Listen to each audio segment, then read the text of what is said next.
Hello all, welcome back to the shed, project SR250, back on that again now after the Bonneville. This video, I'm not entirely sure what's going to be in it yet, because at the time of filming I've just filmed putting the wheel bearings, the shocks on. That video should already be up now. The British Customs direct mount brake reservoir video, just done that. That video will then go up. So I'm just starting to film this little bit as well whilst I'm in the shed, but obviously it's going to be about a week I think until this goes up. So in that time perhaps I might have even got the tyres on. We'll see at the end of the video, see where I got to. So yeah, it'll be a bit choppy because I'll be doing this video in bits. But we're going to start off with the chain and sprockets. So I've got the DID chain and sprocket kit. Let's have a look at what we've got. Okay, just excuse the side stand there. I'm trying not to touch it because that's been repainted. Just drying there nicely at the moment. But yeah, here we go. So we've got our DID chain, rear sprocket, front sprocket, and that's the that's the old front sprocket. But that had this kind of retaining washer type affair on it, which I hang on to that because I wasn't sure if this would be included when you change the sprockets, and certainly with this kit it's not. So quite pleased I've got that.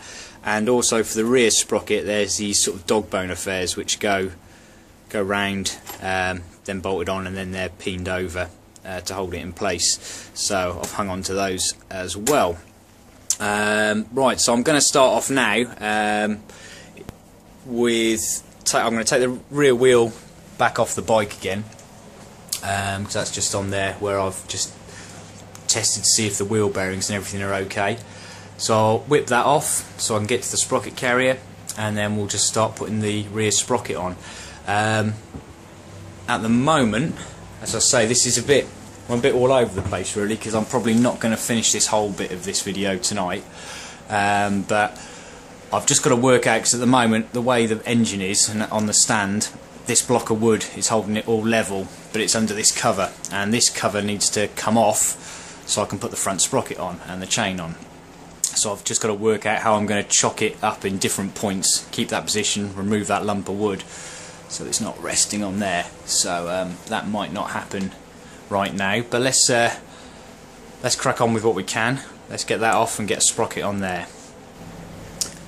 Right, and so wheel off, just drop the sprocket onto the sprocket carrier, and just by happy coincidence it is actually a black sprocket, which satin black, which ties in absolutely wonderfully. That was just a pure luck, not by design. So that's pretty cool. So let's put you down here, that's close enough, and then stick the bolts on. Little dog bones first of all.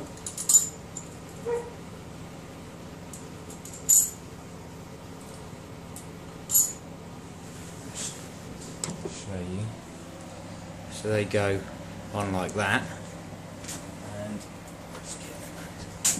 so we'll just put those on, tighten them down. I'm going to put a little dab of thread lock on there just because that's me, before I bend them over again. So.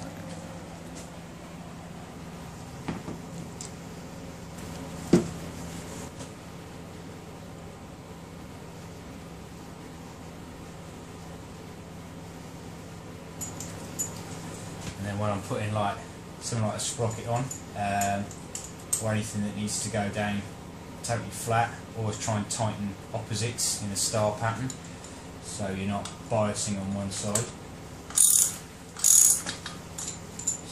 I'm not doing them up super tight just yet, just snugging it all down all the way round.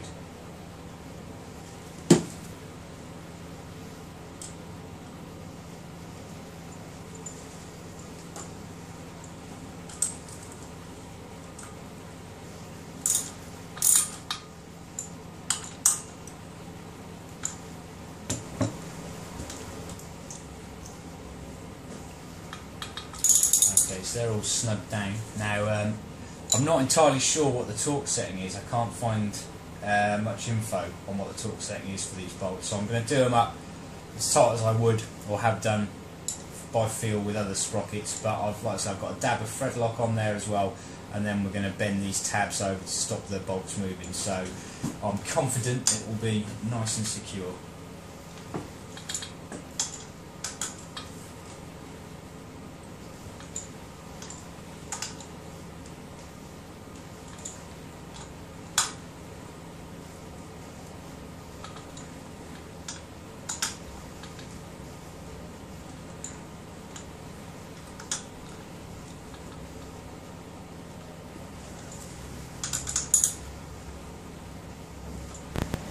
Okay, so I want to try and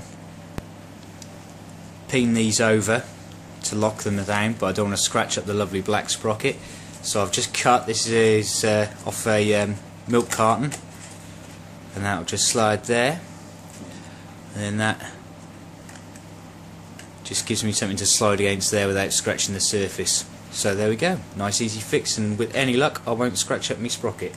So I'll do that now. I won't bother filming it because it's just tapping a bit of metal, and show you when I'm done. Right, so there we go. They're all folded over so they're against the nut, so if they do work loose they can't go anywhere. What I've done, as I said, I've got thread lock on there as well. I'd imagine these things, it's a bit of a similar thing as like if you have the washer that you bend over the nut on your front sprocket. They always say, you know, replace each time, but as long as you don't bend the same bit and have a fatigued bit of metal, you're okay. So I've gone on the sides that weren't bent over before. You can see where they were folded. Those ones are folded, so these are fresh bends, so I'm happy with that. Possibly on the next time the sprocket gets changed, just have to pick up a few more of these, or some other bolt arrangement. But there we go, that's on there, and that's looking sorted. So I need to really now just take stock, work out how I'm going to chock up the bike so I can get this cover off so that bit of wood's not balancing on there. So I'll have a rummage through me scraps parts and see what I can come up with, and hopefully try and get the front sprocket on. Right, so I got the bike chocked up, got the side cover off. Sprocket's sort of on, it's not torqued down because I can't sort of lock it in place with the chain or the rear brake at the moment, or the gear. But whilst this cover was off as well, I started putting in back in the wires from the starter motor and so on that all kind of come up underneath here. So I kind of got sidetracked then with the wiring loom, and so I've started sort of tidying it all up and rerouting everything, so it's all pretty much there. Put in some clips now to hold everything. I've checked where we've moved the battery now, so we've got enough cable length to get to the battery, and following it back up here. So this now is just the, well, that is for the rear light, which I chopped off the original one, which there's tons of that, so however I harness up the light I can work that out. Two for the indicators. The one thing I am going to have to just probably extend the loom a little bit is for the rear brake switch here. That connects to that, which goes up to the loom here, but that's kind of just hanging there. I'd rather run it along this frame rail and sort of so it's sort of more hidden and away, so I'm going to have to extend that, I think, but that's no biggie. But it's led me to this point here. You see the rectifier's off at the moment, that's where it normally mounts, or we've remounted it. That's just me rear indicator wires, so I thought I kind of got to decide how and where I'm going to mount the rear indicators. I've kind of left that a little bit to chance, and I was humming and hawing about mounting it on the shocks, you know, sort of similar to the Bonneville there, but I've come up with this plan, and so that's what I'm going to do next. Let me show you. Come through. Here we go. Right, that is a bracket. I think might have had it on the Bonneville at some point. I've got a slightly sort of smaller bracket that holds the indicators on. That one was when I first got the bike, and it's just a bit big and bulky. So a while back I'd ended up getting that. So that's just been sitting in a drawer somewhere, and I was just rooting through some stuff and I found it.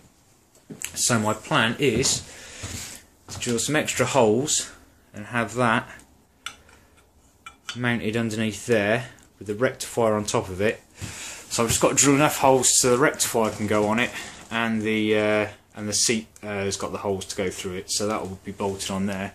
So let's move that out of the way. So our indicators are going to just sit just in on the back like that, which should be nice and discreet and tied in. So that's the next plan. I need to just mark up, drill through those holes there, and we're laughing. I can get that bolted on. And there we go, indicator mounts mounted. So that's a bit of a relief now. They're sorted. They were the ones I was, I mean the front ones I'll probably mount off the bottom yoke, but these I hadn't quite decided, and I think I quite like that, because then that frees up for the potential for the side mount, because I kind of just want to leave this clear of a number plate or a brake light and just have it on the side mount. So that's cool. And let's have a look with the seat on.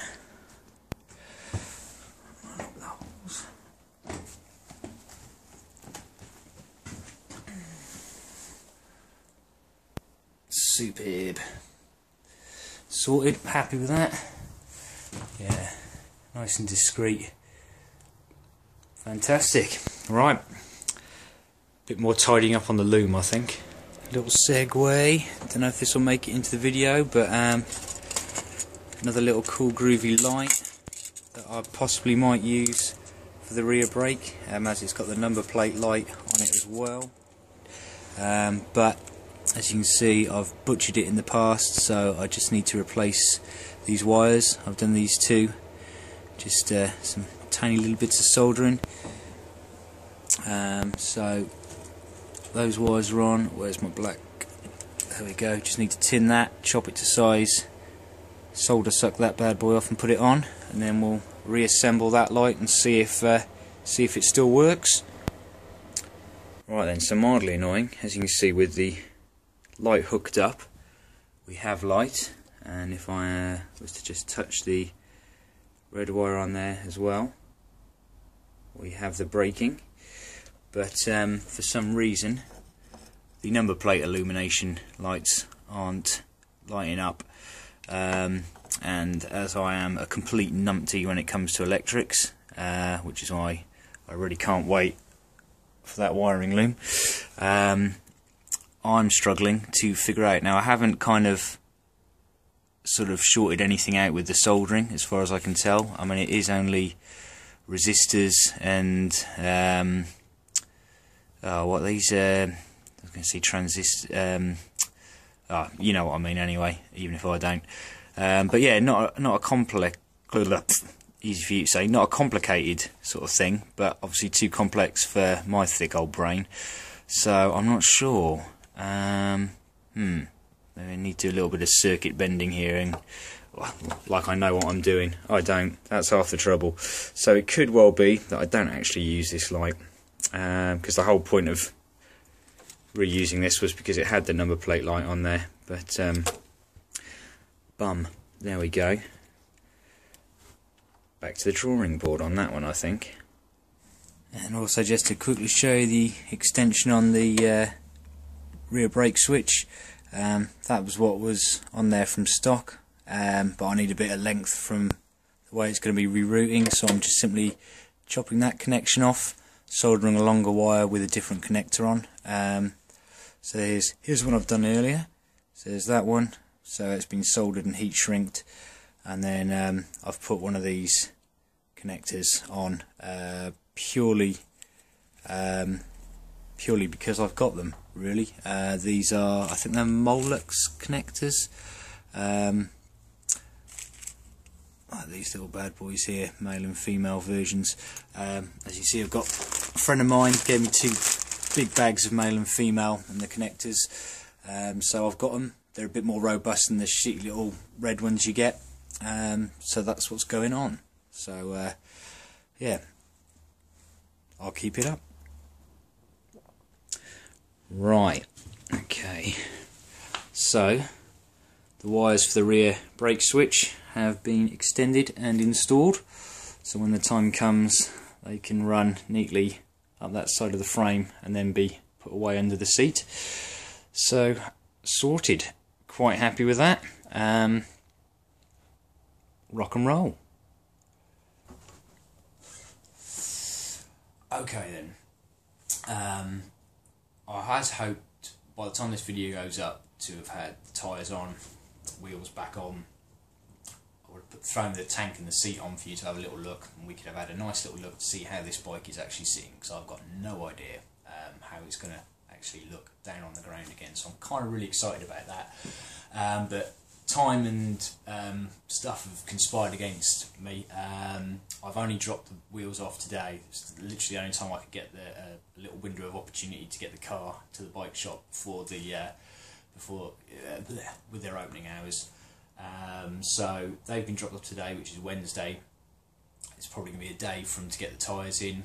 They didn't have the ones I wanted in stock, unsurprisingly, and I'm not in any rush because I've still got to work out the logistics of being able to pick them back up again. So it's going to be, I'm thinking it might be early next week before that actually happens. So with that in mind, that's the end of this video. Sorry it's been a bit choppy and all over the place, but we've got a few things ticked off, I think. With regards to the tyres, if you're wondering what I've gone for, it's been this is the bit where I'm a little bit kind of as you know, I wanted to go for a slightly fatter front tyre, not fucking crazy stupid, but just a little bit more beefed up than stock. Now it's the sizing on the tyres where it's like listed, they're quite old school sort of sizes. It's 3-inch 18 3-inch width, 18 inch diameter on them.